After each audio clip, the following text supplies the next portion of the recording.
Hello बच्चों।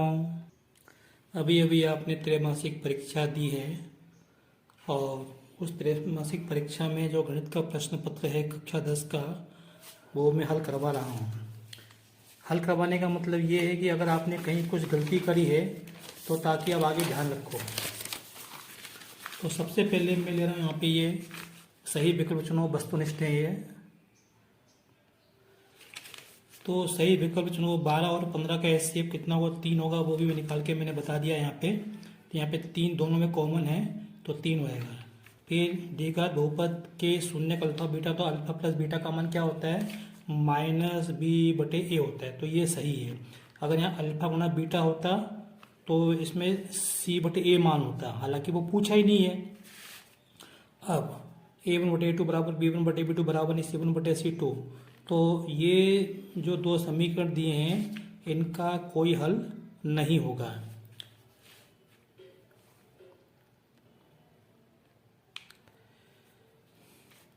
फिर यहाँ पे द्विघात समीकरण के मूल समान हो तो समीकरण का विभक्तिकर क्या होगा? 0 होता है। मैंने पहले बताया मूल समान होता है तो इसको विभक्तिकर कहते हैं। तो ये विभक्तिकर क्या? 0 होता है। ठीक है, जब मूल समान होते हैं तो इसका आंसर ये आएगा। फिर एक समांतर श्रेणी, ए पी मतलब समांतर श्रेणी 10, 7, 4 का 30वां पद। तो यहाँ पे मैंने निकाल के बता दिया है। ए एन बराबर क्या होता है? A plus N minus into D. तो ए 30 बराबर ए प्लस 29 डी। तो ए का मान कितना है? 10। डी कितना है? 7 में से 10 घटाओ -3। तो 10 प्लस 29 गुणा -3। तो बच्चों इसके अंदर बहुत से बच्चों ने क्या गलती करी है? यहाँ पे -3 के समय 3 लिख दिया है। ठीक है, तो 10 आएगा, 29 का -3 में गुणा करेंगे तो -87 आएंगे और ये घट जाएंगे तो -77 आएगा। फिर उसके बाद दो समरूप त्रिभुजों की भुजाओं का अनुपात 4:9 है तो त्रिभुजों के क्षेत्रफल का अनुपात क्या होगा? तो यहाँ पे मैंने ये सूत्र भी बता दिया है। क्षेत्रफल त्रिभुज ए बी सी बटे क्षेत्रफल त्रिभुज डी ई है बराबर ए बी वर्ग बटे डी ई वर्ग। तो यहाँ पे ए बी और डी का मान ये अपने को 4 और 9 दिए। ए बी का मान 4, 9 और डी का मान 9। तो 4 का 16, 9 का 81। तो क्षेत्रफल का अनुपात क्या होगा? 16/81। तो इसका उत्तर ये होगा। फिर उसके बाद वर्गमूल 2 एक क्या है? अपरिमेय संख्या है। यहाँ पे उत्तर दिए हैं। द्विघात बहुपद में शून्यों की अधिकतम संख्या कितनी होगी? 2 होगी। द्विघात बहुपद इस तरह का होता है ax वर्ग प्लस bx प्लस c। बच्चों मैं आपको बताऊं, यहाँ पर ये जो वस्तुनिष्ठ प्रश्न है 1 से लेकर 6 तक, हर एक में 6 प्रश्न है।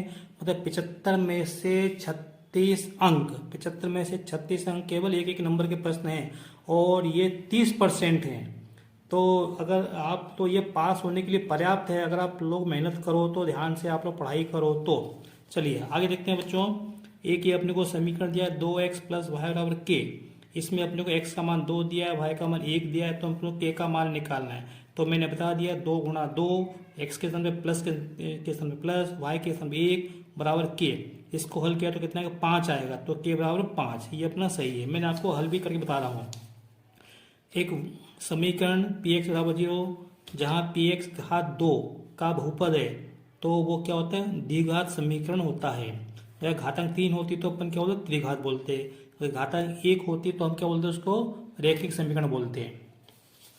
ए बी सी समांतर श्रेणी में है तब बी को ए और सी का क्या बोलते हैं? समांतर माध्य या मध्य पद। इसको हम ऐसा भी लिखते हैं, बी बराबर ए प्लस सी बटे 2, ए और सी का मध्यमान, ऐसे लिखते हैं। फिर समरूप त्रिभुज की संगत भुजाएं क्या होती है? समान अनुपात में होती है, समानुपातिक होती हैं।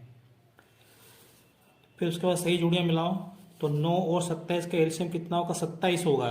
तो इसका संबंध इससे होगा। मैंने लिख दिया, मैंने यहाँ बता भी दिया। 9 के हमने गुणनखंड किए 3 गुणा 3, इसको लिखा 3 का वर्ग। 27 के गुणनखंड अभाज्य गुणनखंड 3 गुणा 3 गुणा 3, इसको लिखा 3 पे घात 3। अब एलसीएम क्या होता है? एलसीएम जो इसमें दिया ना ये, तो ये गुणनखंड दिया है तो इसमें जिसकी सबसे बड़ी घातांक है तो 3 पे घात 3। अगर हमको एचसीएफ लेना तो एचसीएफ में जो छोटी घातांक होती है, दोनों में सम्मिलित हो और छोटी घातांक हो, तो एचसीएफ क्या आता है? हमारा 3 का वर्ग मतलब 9 आता है। लेकिन इसमें एलसीएम पूछा है तो ये 3 पे घात 3 मतलब 27 होगा। रैखिक बहुपद की घात 1 होती है और 2x x plus 2y plus 3 बराबर 0 में यदि x का मान 0 रखा तो यहाँ पे y का मान क्या मिलेगा? -3/2। तो इसका संबंध इससे है। फिर द्विघात समीकरण के मूल, तो इसके 2 मूल होंगे। ठीक है, इसको आप चाहो तो मैं इसको हल कर देता हूँ। इसके क्या होंगे गुणनखंड?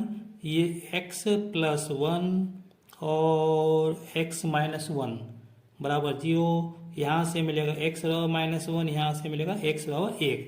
तो माइनस 1 लिखो या 1 माइनस को लिखो, कोई फर्क नहीं पड़ता। तो यहाँ पे 1 माइनस में इसका संबंध इससे होगा। फिर समांतर श्रेणी का n पद ज्ञात करने के लिए ये सूत्र है an बराबर a plus n minus one into D, यहाँ पे लिखा है। फिर सभी वर्ग क्या होते हैं? समरूप होते हैं। वर्ग छोटे बड़े हो सकते हैं, तो सभी वर्ग क्या होते हैं? समरूप होते हैं। ये सभी वर्ग हैं जिनकी चारों भुजाएं बराबर जो है बराबर होती हैं। देख रहे हो, ये छोटा है, ये बड़ा है, ये उससे बड़ा है, तो ये सभी वर्ग क्या है? समरूप होते हैं। मेरा आपसे आग्रह है कि इन प्रश्नों को आप अपनी फेयर कॉपी में नोट कर लें। आप प्रश्न भी उतारें और उनके उत्तर भी लिखें। एक शब्द में उत्तर दो। तो किसी दी गए समीकरण के विभक्तिकर का मान ऋणात्मक हो, ऋणात्मक होने का मतलब बी स्क्वायर माइनस 4ac छोटा है 0 से, तो समीकरण के मूलों की प्रकृति क्या होगी? काल्पनिक लिखो या अवास्तविक।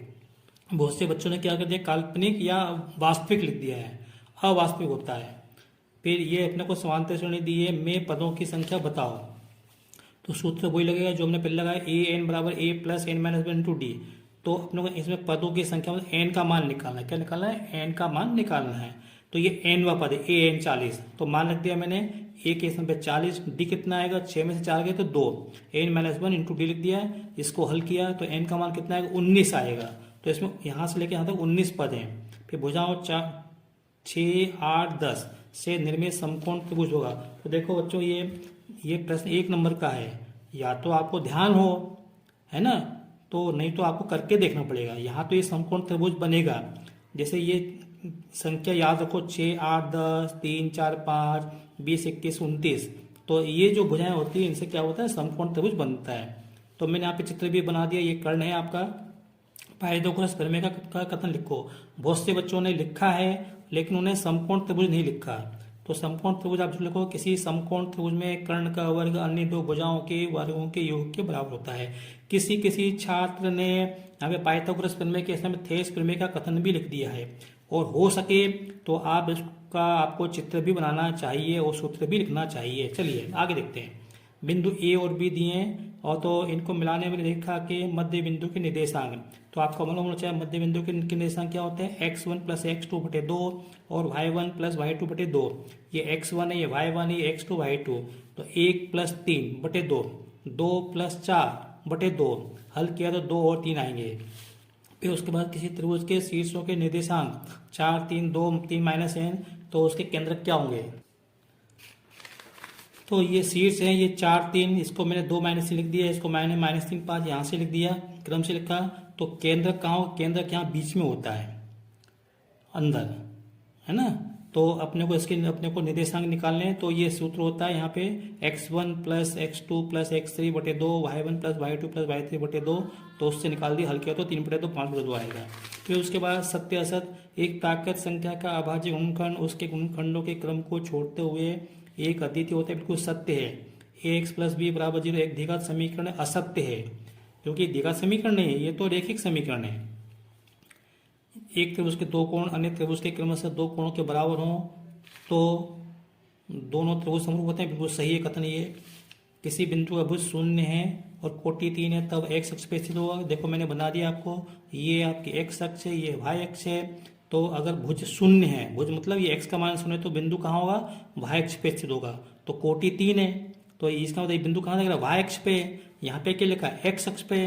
तो ये जो है कथन असत्य है, ये कथन असत्य है।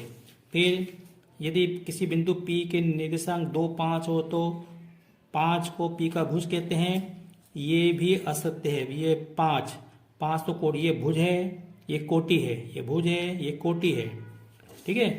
तो ये 5 कोटि है, भुज नहीं है, तो इसलिए ये भी कथन क्या है? असत्य है।